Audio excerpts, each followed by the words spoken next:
शिमला, हिमाचल की रानी। ऊंचे ऊंचे पेड़ों से ढके पहाड़, लकड़ी की ब्रिटिश इमारतें और बर्फ से ढकी संकरी गलियां।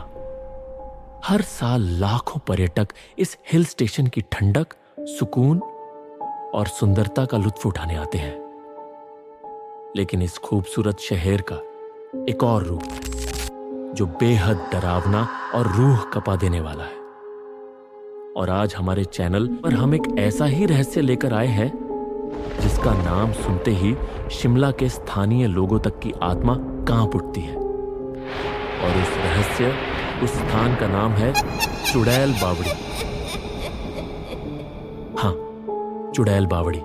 बावड़ी का अर्थ होता है कुआं, लेकिन ये कोई आम कुआं नहीं। कहते हैं वहां की हवा में कुछ ऐसा है जो सीधा रूह को छू लेता है। साल था 2016। आदित्य गुप्ता, एक urban documentary film maker, Delhi से शिमला पहुंचा था। उसका मकसद था भारत की प्रेत बाधित जगहों पर रियल केस स्टडी करना, और चुड़ैल बावड़ी इस नाम ने उसकी नींदें चुरा ली थी। उसके पास था एक 4K camera, audio recorder, drone और एक रिसर्च डायरी। दिल में जुनून था और दिमाग में यह ख्याल, मैं वहां जाऊंगा और सच सामने लाऊंगा। शिमला से कुछ दूर नवबहार, छोटा शिमला रोड पर, यहीं थी चुड़ैल बावड़ी। गांव की गलियां जैसे वक्त में फंसी हुई थी, पर आदित्य पूरी बेबाकी से आगे बढ़ता जा रहा था। वो वहां के स्थानीय लोगों से पूछताछ कर रहा था और जानने की कोशिश कर रहा था कि ये चुड़ैल बावड़ी आखिर है क्या। जो भी वहां गया लौटा नहीं, एक बुढ़िया ने धीमी आवाज में कहा। लेकिन आदित्य मुस्कुरा उठा। शायद मैं पहला होऊंगा जो वहां जाएगा भी और लौट भी आएगा। आदित्य ने अपनी गाड़ी चुड़ैल बावड़ी से थोड़ी दूर पार्क की। आदित्य ने जैसे ही आगे बढ़ना शुरू किया, एक कर्कश, थरथराती आवाज पीछे से आई। रुको, रात के वक्त बावड़ी के पास जाना मना है। वो आवाज थी रमेश ठाकुर की, एक बूढ़ा चौकीदार जिसकी आंखें लाल थीं। आदित्य ने पलटकर देखा। उसने हल्की मुस्कान के साथ जेब से एक 500 रुपए की नोट निकाली और उसकी तरफ बढ़ा दी। क्या अब भी मना है? रमेश ने कुछ देर उसकी आंखों में देखा, फिर अपनी फटी जेब से देसी दारू की बोतल निकाली, ढक्कन खोला और एक लंबा घूंट लिया। फिर कांपती हंसी के साथ बोला, आइए साहब, आपको तो मैं खुद छोड़ कर आता हूं। आसमान में बिजली चमकी और वो दोनों बावड़ी की तरफ बढ़ गए। रात के 1:30। आदित्य अब अकेला था। रमेश कुछ दूर जंगल के मुहाने तक साथ चला था, लेकिन जैसे ही कौवे की पहली कांव जंगल में गूंजी, वो पीछे मुड़कर भाग खड़ा हुआ, बिना कुछ कहे, बिना देखे। आदित्य अब घने अंधेरे में अकेला खड़ा था। चारों तरफ झिंगुरों की बेसुध आवाजें, पेड़ों की सरसराहट और एक सन्नाटा जो कलेजे को चीरता हुआ भीतर तक उतर रहा था। उसने ट्राइपॉड लगाया, कैमरा चालू किया। लाल लाइट चमकने लगी। उसने बोलना शुरू किया। तो दोस्तों, मैं यहाँ चुड़ैल बावड़ी के पास खड़ा हूँ, जहाँ लोग कहते हैं एक चुड़ैल रहती है। मैं जानना चाहता हूँ कि इसमें कितनी सच्चाई है। तभी ठप की आवाज आई। एक भारी गीली चीज जोर से आदित्य के ठीक बगल में आकर गिरी। वो चौंका। धीरे धीरे उसने नीचे देखा और उसकी रूह कांप गई। एक मरा हुआ कौवा जिसकी आंखें बाहर निकली हुई थी, पंख जले हुए थे और शरीर से अभी भी धुआं उठ रहा था। उसके पंजे किसी अदृश्य चीज ने जैसे मरोड़े हुए थे।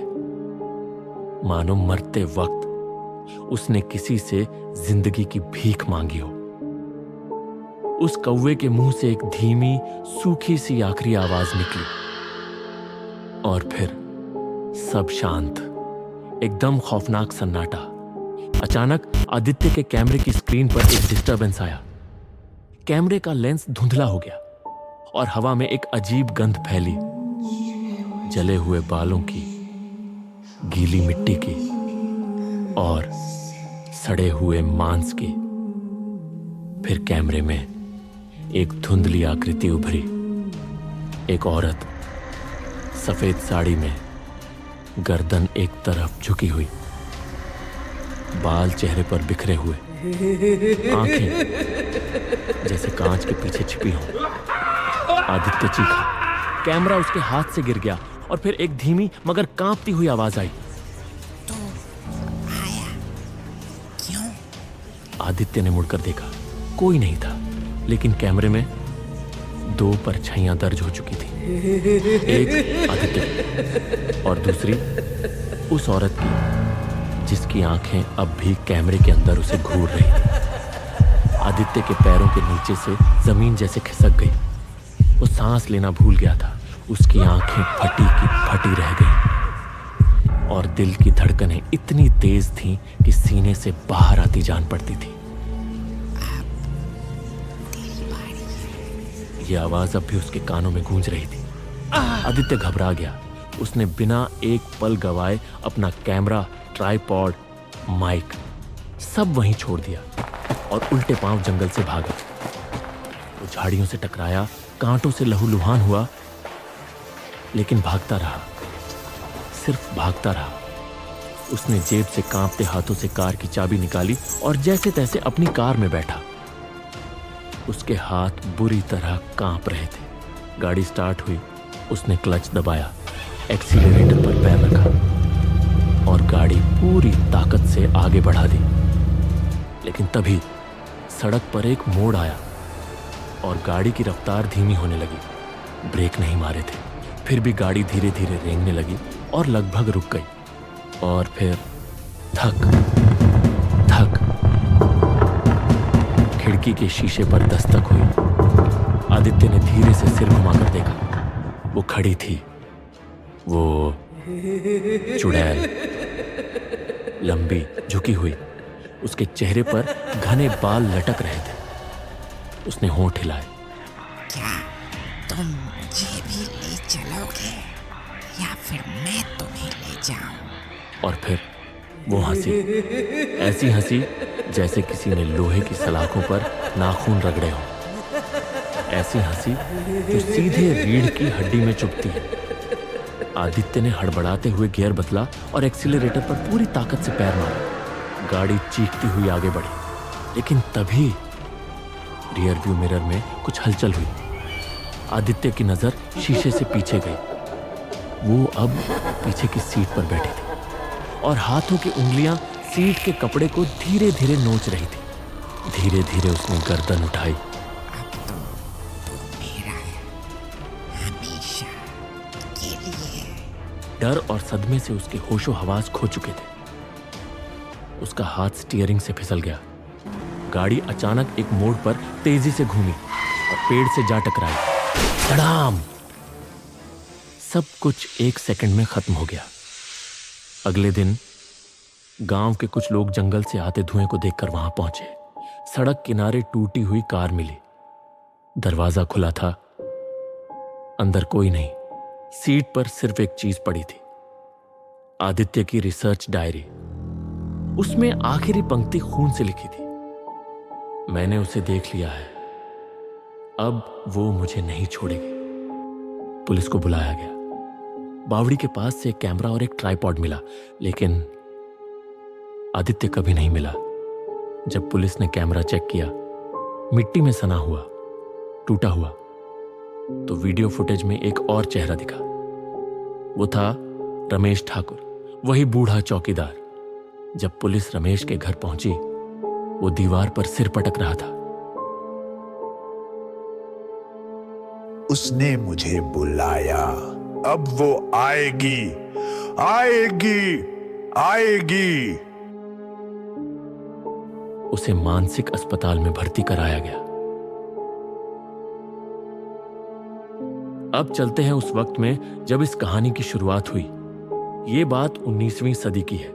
शिमला की बर्फीली वादियों में एक ब्रिटिश अधिकारी तैनात था। एक सख्त, सनकी और बहुत ही क्रूर व्यक्ति।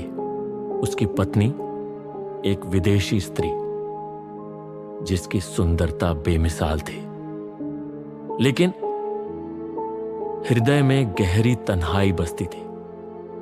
उसका पति अक्सर शराब में डूबा रहता और उसके लिए पत्नी बस एक दिखावटी संपत्ति थी। लेकिन एक दिन उस अधिकारी के अहंकार ने उसकी अंतरात्मा को निगल लिया। शक, सिर्फ शक ने उसे अंधा बना दिया। उसे लगा कि उसकी पत्नी का किसी गैर आदमी के साथ नाजायज रिश्ता है। उस महिला पर न केवल पर पुरुष से संबंध रखने बल्कि काला जादू करने का भी आरोप लगाया गया। उस अंग्रेज ने अपनी ही पत्नी को घर से घसीटते हुए कुएं के पास लाया। कुछ नहीं पूछा, कुछ नहीं सुना, बस जमीन खुदवाई गई और उस निर्दोष औरत को जिंदा दफना दिया गया। उसे जिंदा ही बर्फ की चादर तले हमेशा हमेशा के लिए सुला दिया गया। कहते हैं वहीं से जन्म हुआ चुड़ैल बावड़ी का, जहां अब उस औरत की आत्मा भटकती है। ना उसने प्रेम पाया, ना इंसाफ। अब वो हर उस इंसान को पुकारती है जो उसकी बावड़ी के करीब से गुजरता है। अब आप सोच रहे होंगे कि ये सब कहानी है, लेकिन अब सुनिए सच। शिमला पुलिस ने 2020 में इस जगह को सेंसिटिव जोन घोषित किया। रात 10 बजे के बाद यहां आना मना है। स्थानीय लोग बताते हैं वहां मोबाइल नेटवर्क गायब हो जाता है, गाड़ियां अपने आप बंद हो जाती हैं और कभी कभी रेडियो पर कोई धीमी सी आवाज कहती है, क्या तुम मुझे देख सकते हो? तो अगली बार जब सुनसान सड़क पर कोई औरत सफेद साड़ी में आपसे लिफ्ट मांगे तो पीछे मुड़कर मत देखिएगा।